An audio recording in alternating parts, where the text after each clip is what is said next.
Well, funnily enough, you see, yes, I agree with you. But funnily enough, that one of the things that really comes across with Sitchin's books and his descriptions of the Anunnaki is that they're almost running a scout camp on Earth. Yes, exactly. It's almost like they drop out of the sky in these absolutely amazing, wonderful machines. They land on Earth, and then they set up camp, and then they go right back to base. Yeah, we're like in outpost form or something. Absolutely, and I can imagine that's how it would be, because if we went and colonized Mars, if Mars was a habitable environment, which it isn't particularly, but if it was a habitable environment and we went to Mars, we'd make use of the local resources, and we would somewhat return to basics in order to make things work. So that sort of makes sense.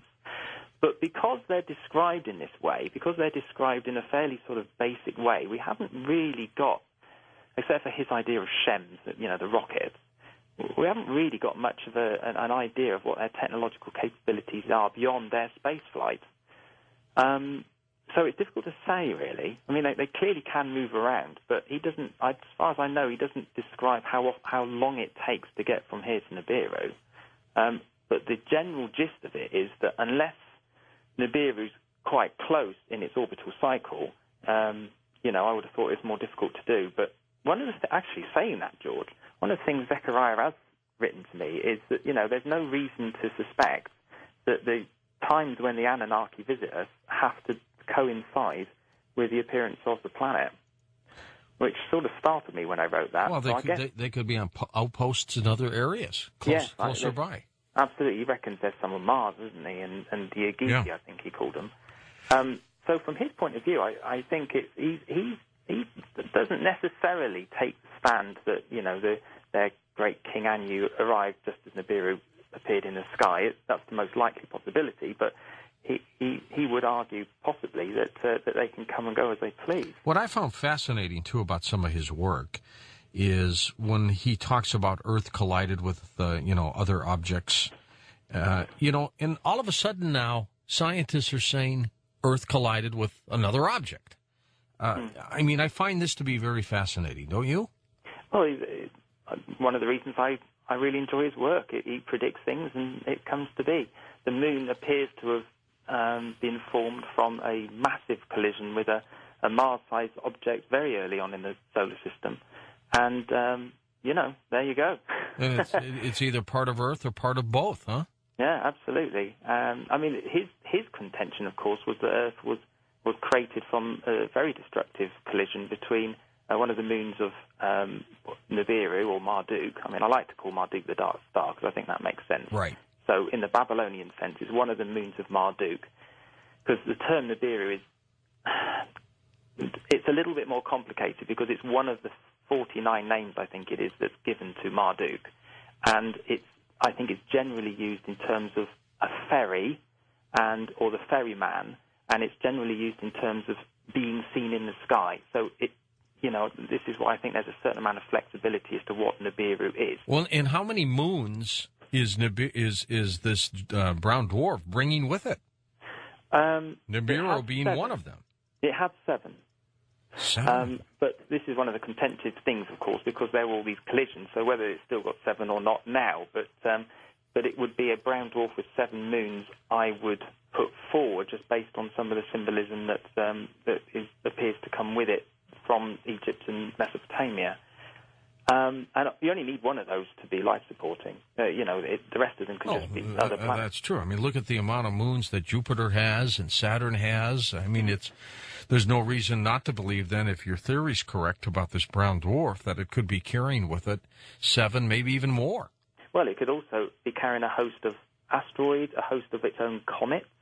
So, if it approached the solar system from even quite a wide distance, outside Neptune's orbit, for instance, that's not to say that some of its own system couldn't rub into ours. It's quite potential for quite. Why can't astronomers find it, Andy? That's a big question. The simple answer is these things are very, very difficult to find. Like I said earlier on with the luminosity thing, with the sat on the deck looking out at the field, that area of darkness is extensive. I've got a quote here from... And, of course, nowadays, astronomers are finding these other planets because of wobbles and, different looks, I think, across their own star system. Yes, they are, and those are much easier to find. So even if you're looking out a million light years away to spot these things, the point is that you're looking at a luminous object, a self-luminous object that's easy to spot and easy to measure.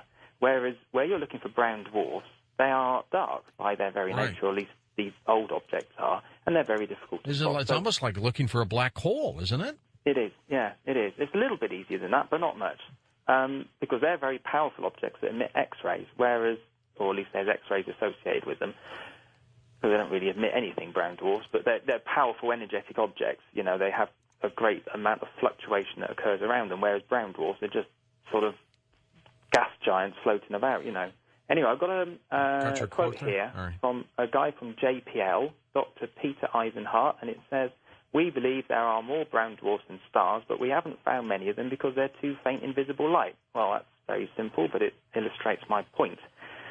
You can find them in infrared, and you can. The best way to find one of these is to use an infrared sky survey.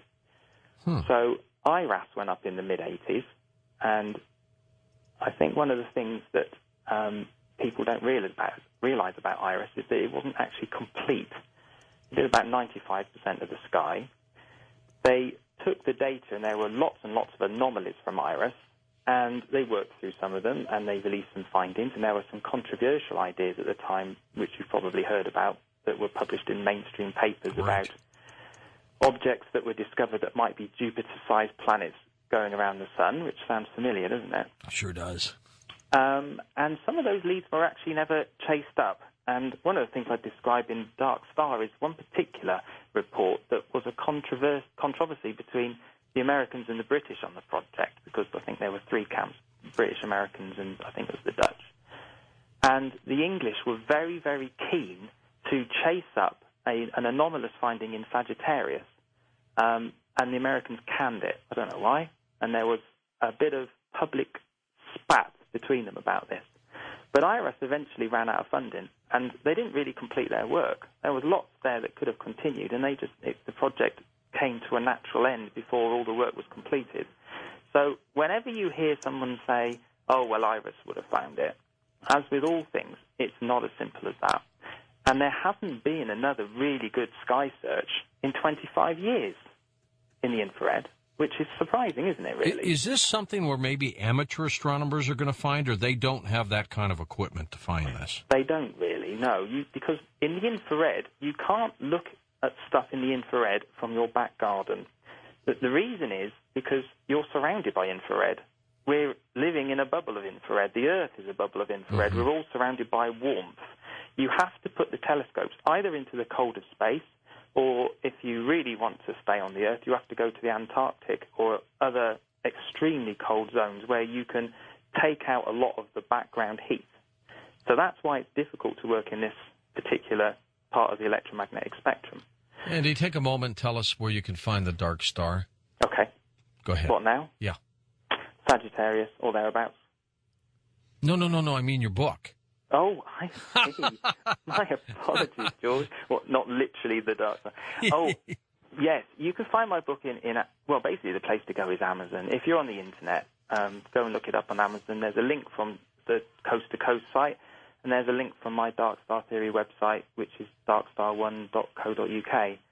I've also got a phone number for people who aren't on the internet, and that's through to my publisher, Bruce Stephen Holmes at Timeless Voyager Press, and this is for people who can't order through the internet, and that's 1-800-576-5463, and I'll give that number again. That's 1-800-576-5463. Okay, we'll make sure Lex, our webmaster, posts it under your name on the coasttocoastam.com website. You talk about how science may be catching up with Planet X. We'll talk with you about that when we come back, Andy. Great stories coming out of the After Dark newsletter, and you get 13 issues for the price of 12, so simply go to the coasttocoastam.com website, safe and secure. You can call this toll-free number, 1-888-727-5505.